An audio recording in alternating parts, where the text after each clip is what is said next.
Bonsoir à tous, bienvenue au conseil municipal de la commune de Saint-Romain-de-Jalonnas. Nous sommes le mardi 23 décembre 2025. Un conseil municipal retransmis en direct sur la page Facebook de la commune pour une durée de 30 jours selon la réglementation de Facebook. Je le dirai jusqu'à la fin du mandat, puisque pendant très longtemps le vidéo restait à vitam. Maintenant c'est 30 jours, pas plus. C'est comme ça. Et en présence du public. Alors, nous allons commencer par l'approbation du compte-rendu de la dernière séance, qui est en date du 25 novembre 2025. D'ailleurs, on n'a pas eu de remontée. Est-ce que les personnes ont des choses à rajouter? Non. Donc, on va procéder au vote. Qui est contre ce compte-rendu? Qui s'abstient? Je vous remercie. Le compte-rendu est adopté à l'unanimité. Nous allons procéder à la désignation du secrétaire de séance qui se présente par candidat, M. Marcelin Parfait, et on va procéder à l'appel. Donc, Mme Lagarde est absente. On n'a pas reçu de pouvoir. Ok. M. Béquit est présent. Mme Belmont-Sophie est absente. Mme Boudin est présente. Mme Deschanel est présente. M. Descamps est absent à donner son pouvoir à M. Béquit. Madame Develay est présente, M. Dichocho est présent, Madame Franco est présente, Madame Garnier-Michelin est présente, Madame Georges est présente, je suis présent, Madame Abizig est absente, M. Jean est absent et a donné son pouvoir à M. Dichocho, M. Mollard est absent et son pouvoir à Madame Develay, M. Necmos est absent, Madame Nouet est présente, M. Raffini est présent, M. Rex est présent, M. Orlando est présent, Madame Saipero est absente et a donné son pouvoir à M. Martelin, et Madame Sireno est présente.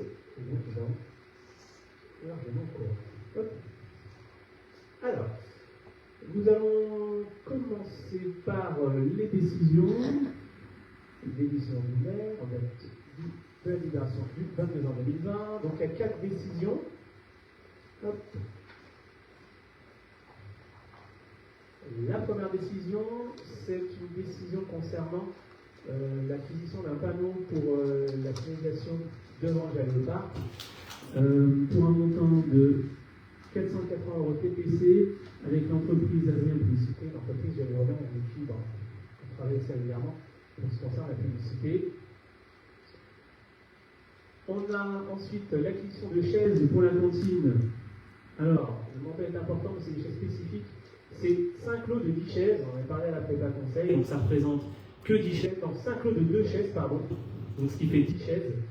Donc c'est des chaises hautes, notamment pour la maternelle, pour un montant de 746,28 € avec la société Manutan. L'acquisition de plots routiers LED, vous avez dû en voir, ils sont en cours d'installation, il y en a 80 de mémoire, pour un montant de 2 255,04 € par la société Signature. Donc on les met autour de certains passages piétons. C'est ça, actuellement, on pourra généraliser. Et enfin, la création de places de stationnement avec l'entreprise du PTP qui a tous ses travaux pour un montant de 8 820 € TTC. Je vais donner le micro, passer le micro, nous allons attaquer les délibérations. Et on va commencer par 2 délibérations qui concernent les finances. Je laisse la parole à Mme Nouet. Bonsoir à tous. Donc une délibération qu'on passe chaque fin d'année pour pouvoir, comme l'État est en train de travailler sur sa loi de finances spéciale, nous, ça a été adopté, on a eu quelques soucis d'internet aujourd'hui à la nuit. Donc le projet de délibération qui prévoit de pouvoir engager des investissements. Et rappelle aussi qu'en termes de fonctionnement, on a le droit de dépenser l'enveloppe de fonctionnement est identique à l'enveloppe dont on disposait l'année dernière, inscrite au budget, soit 2 879 797,46 €. Ça, c'est pour le fonctionnement. Côté investissement, donc jusqu'à l'adoption du budget, et tant que le budget ne sera pas validé, on a droit à ouvrir jusqu'à hauteur de 25% du budget d'investissement de 2025. C'est pas tout, c'est une délibération chez moi. Donc voilà, en termes d'investissement, si on reprend le budget définitif 2025, alors il y a une nouveauté cette année et c'est bien plus logique parce qu'on a revu cette délibération. On enlève de ce qu'on avait budgété au total sur les investissements les restes à réaliser 2024, qui était assez conséquent, tout simplement pour n'engager que 25% des vrais investissements qui concernaient l'année 2025. Donc on a bien réindiqué le budget primitif, puisqu'il n'y a pas eu de modification budgétaire en cours d'année 2025. On en a ôté les restes à réaliser 2024 et on a appliqué le 25% maximal qu'on puisse appliquer, ce qui fait qu'en investissement, jusqu'au vote du budget, on pourra dépenser 199 415 €. Un vote du budget qui, lorsqu'on est en année électorale, est un peu prolongé. Au lieu d'avoir une deadline le 15 avril, ce sera le 30 avril. Est-ce que vous avez des questions? Donc là, pareil, au niveau des restes à réaliser 2025, qui sont assez nombreux parce qu'on n'a pas payé complètement, notamment les jeux de parc, ils s'ajouteront à ces 199 €. On n'a pas payé parce qu'il n'est pas fini. Voilà. Vous avez des questions? On va procéder au vote. Qui est contre? Qui s'abstient? Je vous remercie. La délibération a été à l'unanimité. Délibération suivante, donc on connaît celle dans l'autre sens où on demande aux communes de financer les élèves ressortissants de leur commune et qui sont scolarisés sur Saint-Romain. Et on a un enfant de Saint-Romain qui est scolarisé à Montalieu. Donc Montalieu, on a une convention à signer avec eux pour leur payer le dédommagement de cette scolarité. Donc je vous passe les articles. Et donc Montalieu, dans sa convention qui était en annexe des délibérations, des projets de délibération que vous avez reçus, se monte à 729,48 €. C'est bien. Mais cet enfant, il ne peut pas être dans la classe Ulysse sur Saint-Roch-Jeunesse. Alors je ne connais pas parce que bon, c'est personnel. Après, ça peut être une Ulysse spécialisée. Parce qu'il y a sur certains handicaps, il y a des Ulysse. Là, je ne sais pas ce qu'il y a particulier. En pratique, ce n'est pas une classe, c'est bien un dispositif. Et on a aussi l'inverse, comme on a des personnes qui sont classe Ulysse chez nous, qui pourraient être tout près de chez eux, mais en fait, on ne sait pas pourquoi, des fois ça peut arranger les parents, c'est pour faciliter les choses. Mais on n'a pas les raisons. Sachant que nous, on a un dispositif qui est ouvert pour tous les élèves, y compris les enfants. Première année, on a nos 12 élèves. Et ça se passe très bien depuis qu'on a ouvert. On est très, très contents des enseignants aussi. Est-ce que sur cette délibération, vous avez des questions? Donc, il est proposé d'accepter dans cette demande de participation financière demandée par Montalieu Mathieu, valider le versement, mais aussi autoriser le maire à signer la convention avec la commune pour les élèves concernés. Donc, qui est contre? Qui s'abstient? Je vous remercie. Délibération adoptée à l'unanimité. Je reprends la main. Alors, la délibération suivante, c'est une délibération qui concerne l'approbation du rapport de la CLECT, la Commission locale d'évaluation des charges transférées. Je crois que c'est la seule qui a eu lieu pendant le mandat. Je ne vais pas vous prendre la délibération, mais je vais quand même vous redire ce que c'est que la CLECT. Donc, cette CLECT, elle a pour mission d'évaluer le coût des charges listées dans le cadre des compétences transférées. On avait déjà eu le cas, nous, lorsqu'il y a eu une fusion avec les bacs non définis, une fusion entre les 3 intercos. Et donc, c'est les compétences transférées par les communes à l'intercommunalité.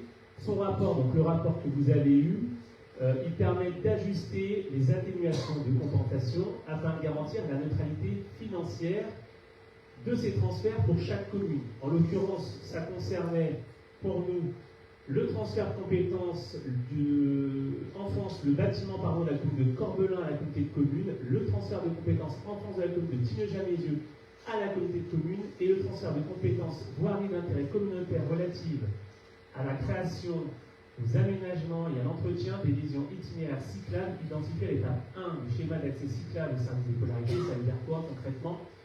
Que la communauté de communes a voté un schéma de mobilité, notamment des pistes cyclables, et de ce fait, de partout où ça passe, il y a un transfert de compétences, puisque c'est une compétence communautaire.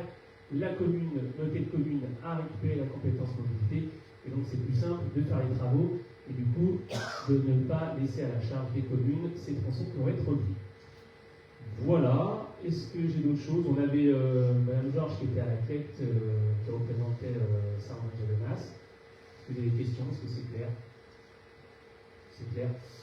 Donc, on va voter pour approuver ce rapport. Ah oui, juste dire que ce rapport doit être approuvé par toutes les communes. Voilà, à la majorité des communes. Qui est pour le fait que ce rapport et qui doit de signer les documents pour qu'on puisse les transférer. Qui est contre, pardon. Qui s'abstient. Je vous remercie. Donc, l'approbation du rapport d'enquête est validée à l'unanimité. Hop, la délibération d'après, elle concerne.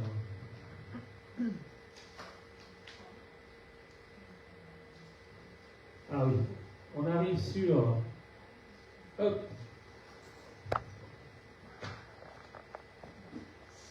La participation de la collectivité à la protection sociale complémentaire de santé des agents. C'est pas la bonne. Ça, c'est pas bien. On va couper. C'est pas vrai pour l'année où?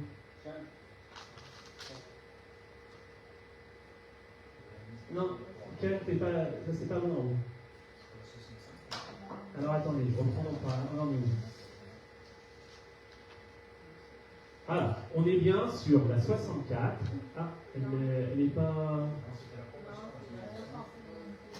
Il a avancé, notre directeur a avancé une délibération. On en est à la 64, c'est bien ce que je viens de dire, la participation de la collectivité à la protection sociale complémentaire. C'est 66. Bon, le travail, c'est parti. C'est pour éviter d'imprimer. Alors, donc, on est sur l'avis de la commune sur le projet de liaison Crémieux. Il y a une concertation publique actuellement qui a lieu sur le projet de tramway, qui a commencé le 12 novembre 2025 et qui va se terminer le 14 janvier 2026. La réunion de clôture aura lieu le 12 janvier à Charles-de-Chavagneux. Il y a eu une réunion il y a pas longtemps, il y en a eu une autre à Crémieux. Certains d'entre nous ont été présents. À chaque fois qu'il y a un projet, vous en souvenez certainement pour le projet EPR2, pour le projet du CNR, on a remis un cahier d'acteurs, alors parce que certes on est concerné, mais aussi parce qu'on est intéressé par tous ces projets. C'est pas obligatoire, l'objectif étant de dire ce que pense la commune, si on la pousse, n'importe pas, où il est, les conditions, des choses comme ça. Donc le cahier d'acteurs, on a soumis un projet, alors il était beaucoup plus court que sur les autres projets, puisqu'il n'y avait que 2 pages. Concrètement, vous l'avez tous lu, on peut encore ajouter des choses, modifier des choses, c'est vraiment un projet. Concrètement, c'est dire, on est pour le projet de liaison Crémieux-Lyon. Maintenant, on va quand même faire attendre, on est pour le projet de tramway, mais aussi de voie verte, qui sera parallèle au tracé, mais bien évidemment, on sera aussi attentif aux travaux qui vont être faits et aux éventuels rabattements ou problèmes de congestion au niveau surtout de la B517. Voilà. Et peut-être pour aussi différentes traversées, s'il y a des choses comme ça. En gros, on est pour, mais. Et puis aussi, on veut continuer à être associé, comme c'est le cas, parce que, pour rappel, le maître d'ouvrage, c'est la région. C'est la région qui monte le projet. L'AMO local, c'est l'assistant maître d'ouvrage local, c'est la communauté de communes des Bacaux-Dauphiné, puisqu'elle a la compétence mobilité. Et nous, les mairies, comme on est traversé, voilà, de temps en temps, on a un petit rendez-vous de réunion pour vous expliquer où on en est. Cette présentation, je vous l'ai faite il y a 1 ou 2 conseils, si vous vous en souvenez. Les documents, je ne vais pas bien avancer, les documents ils sont sur le site internet ou sur le site de la région. Il y aura un petit article aussi dans le bulletin municipal. Il n'y a pas grand-chose qui a avancé depuis. Peut-être juste une chose. Alors on se parle, on ne sait pas où se trouve le SMR, vous savez, la fameuse station de maintenance et de remisage.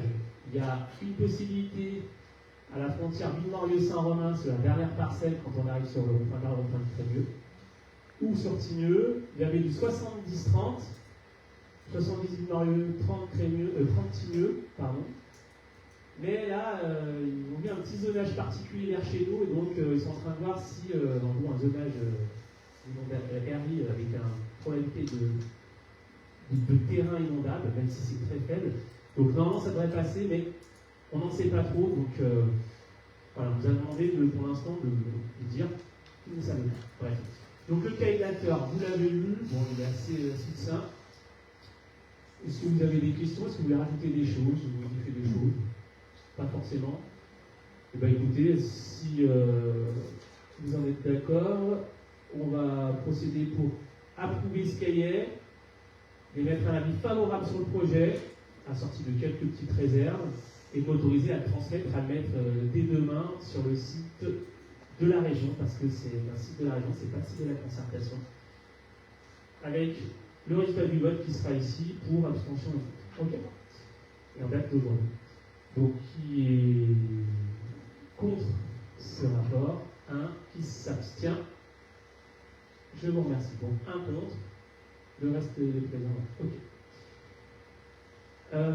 On va passer, cette fois-ci, à la participation de la collectivité à la protection sociale complémentaire santé des agents. Alors, si vous vous souvenez, on a délibéré il y a quelques mois en arrière pour pouvoir donner la main au CDG pour pouvoir mutualiser les contrats. Pour la mutuelle, parce qu'en fait on parle de mutuelle aujourd'hui. On a fait la même chose il y a un an aussi, où on avait voté 7 € de prise en charge pour ce qui concerne, c'était la prévoyance. Là, on va donc parler de mutuelle, le CDG a trouvé, et il faut fixer un tarif. On est parti, on a fait comme tout le monde, on a fait du benchmarking, c'est-à-dire qu'on a fait de la comparaison, et donc on est sur 15 € par agent. Voilà. Ce qui fait qu'on est à 7 plus 15, 22 € par agent de prise en charge par mois pour ce qui est et de la prévoyance, ce qu'on a voté maintenant, et de la mutuelle, et c'est applicable à compter du 1er janvier 2026. Si vous avez des questions? Non? Alors, on va voter pour le fait de dire que la commune prend en charge à hauteur de 15 €, d'inscrire ses crédits et de l'autoriser à signer le document le permettant. C'est uniquement pour les agents qui prendraient cette mutuelle. C'est tous les agents de la commune. Ils ont tous choisi celle-là. Ouais. Après, il y a certainement des dérogations lorsqu'il y a des choses obligatoires, mais après il y a un conflit. Donc ça, c'est au cas par cas. Mais la mutuelle est vraiment très bonne dans la TGL pour toutes les communes. Et c'est un peu, vous avez des cas dérogatoires selon la loi, si vous avez si vous avez votre conjoint qui ne paye pas de mutuelle et qui est mieux assuré, voilà. Mais sinon, Par contre, ça concerne juste l'agent, mais pas les affiliés. Ah bah oui, ça concerne l'agent. Oui, tout à fait. Après, il est probable peut-être que l'agent puisse demander à sa mutuelle si en plus, mais les 15 € c'est juste pour l'agent. Donc, qui est contre cette délibération? Qui s'abstient? Je vous remercie. C'est bon. Je demande au directeur général si vous n'avez pas caché votre délibération. Donc, on a clôturé l'ordre du jour. Je vais garder le micro pour un bref tour de table. Vous rappeler peut-être, peu importe, que les vœux du maire auront lieu le samedi 10 janvier à 10 h en salle fermée. Vous dire que l'enquête publique s'est terminée le 15 décembre, c'est ça, de mémoire.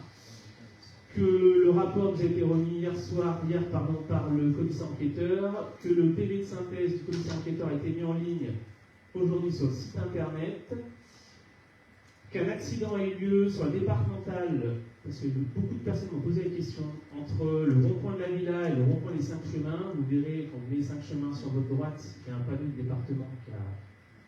Voilà, il est plus aille dans le. Bon ben voilà.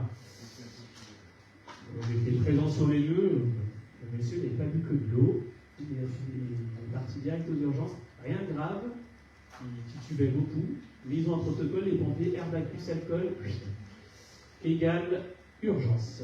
Urgence de Lyon, de Édouard Herriot, puisque Bourgoin ne prend plus d'urgence, la mairie sera fermée demain à partir de midi et rouvrira le lundi d'après, puisqu'elle fera le pont.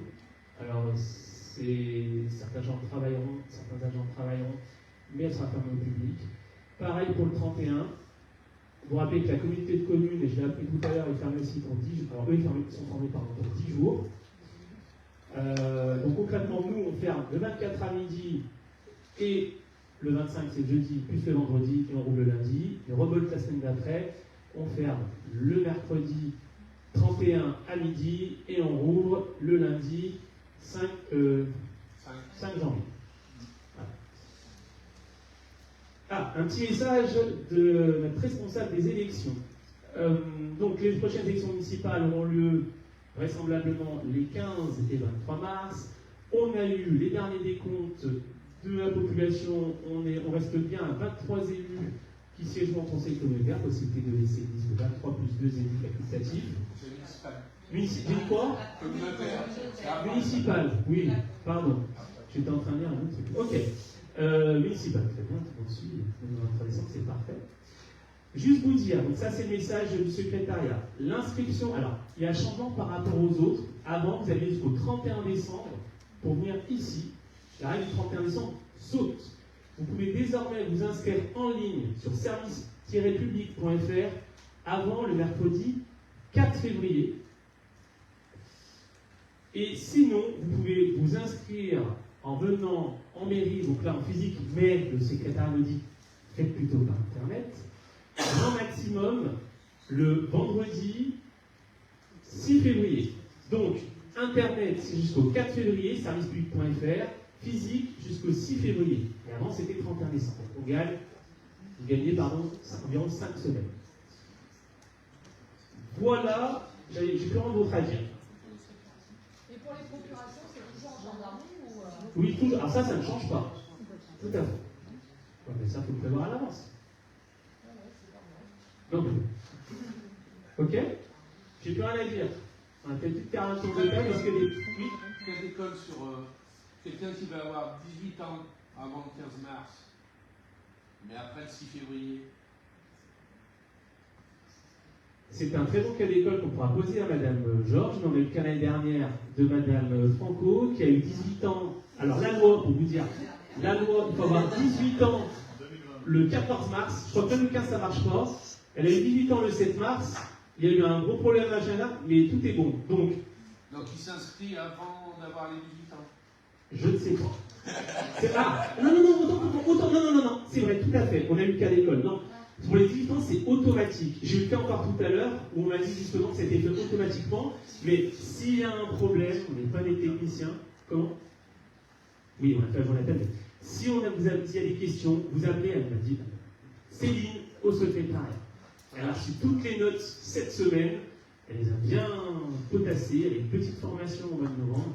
Comme ça, tranquille. Mais toute personne qui a 18 ans, la petite question, c'est si on a 18 ans le 15 mars, j'ai un doute, mais jusqu'au 14, c'est sûr. Donc après, elle saura faire. Donc à partir du 5 janvier, demain, si vous avez envie, elle est là jusqu'à midi. Voilà. On ne fait pas de tour de table aujourd'hui, parce qu'il y a des personnes qui ont quelque chose à dire. Monsieur Romanoto. Non, mais. Quelques activités au niveau associatif, donc il est opportun d'en parler un petit peu brièvement, je vais être assez rapide. Donc ce week-end 27 et 28 décembre, Jamine fait des ateliers à la salle de réception du stade. Samedi 10 janvier, c'est une galette journée des rois sur la commune, puisque les classes font leur galette des rois en Saint-Carré, le tennis galette des rois au clubhouse, la pétanque galette des rois à la maison pour tous au rez-de-chaussée. Ensuite, nous avons samedi 17 et dimanche 18 janvier, où la Nickel Boule fait de vente de boudin au stade. Et ensuite, le dimanche, toujours 18 janvier, le judo qui fait un tournoi au gymnase. Le samedi 24 janvier, le sous d'école fait comme chaque année son tartiflette, donc la vente de tartiflettes à la salle de réception du stade. Les Challenge Urine Dance Galette des Rois en salle carrée, toujours le samedi 24. Et pour clôturer le mois, samedi 31 janvier, dans le cadre de la démocratie participative, le conseil de quartier Le Port et Girondin en mairie de 10h à midi. Et préciser que nous entamons sur cette date le premier des derniers conseils du mandat municipal. Ceux-ci ont été une réelle réussite. Ils ont permis grand nombre de travaux. Nous remercions toutes celles et ceux qui ont participé à cet outil démocratique. Nous espérons que le prochain mandat reconduira ces échanges d'utilité publique. Avant de clôturer cette brève intervention, il me semble essentiel de prendre un moment pour remercier encore l'ensemble des associations de notre commune qui ont, une fois encore, fait vivre notre territoire tout au long de l'année écoulée. Par leur engagement, leur énergie, leur générosité et le temps qu'elles donnent sans compter, elles contribuent chaque jour à créer du lien, à animer notre commune et à faire vivre des valeurs de solidarité, de partage et de convivialité. Je souhaite également associer à ces remerciements les services techniques qui accompagnent les associations tout au long de l'année, souvent dans l'ombre, mais toujours avec professionnalisme et disponibilité. Leur soutien est précieux et mérite d'être salué. Un grand merci également à Céline Arroger, à toute l'équipe municipale pour leur investissement, leur écoute et leur travail au quotidien, au sein de notre commune et de ses habitants. En cette période de fin d'année, marquée par les fêtes, c'est aussi le moment de se tourner vers l'essentiel, le partage, la bienveillance et la reconnaissance du travail accompli ensemble. Au nom de toute l'équipe municipale, des services techniques, de Céline, de Roger et de moi-même, je tiens à vous adresser nos remerciements les plus sincères ainsi que nos meilleurs vœux pour la fête de fin d'année. Nous vous souhaitons à toutes et à tous de très belles fêtes, un joyeux Noël, entouré de vos proches et une nouvelle année remplie de projets, de santé et d'enthousiasme. Merci à vous. Qui veut prendre la parole?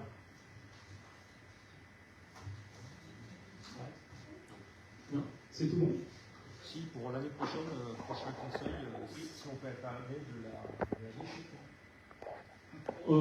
Oui, on peut parler des déchetteries. On peut même demander au cyclone d'intervenir. Si... Ah, voilà. On va prendre un. Je ne garantis pas la présence, mais au moins un compte rendu, quelque chose. En fait, ils ont ciblé ce terrain parce que c'est un terrain communautaire. C'est pour ça. Après, on peut en parler maintenant s'il faut, hein, mais. Non, mais je ne cherche pas à remettre en cause la décision, d'autant qu'elle est votée.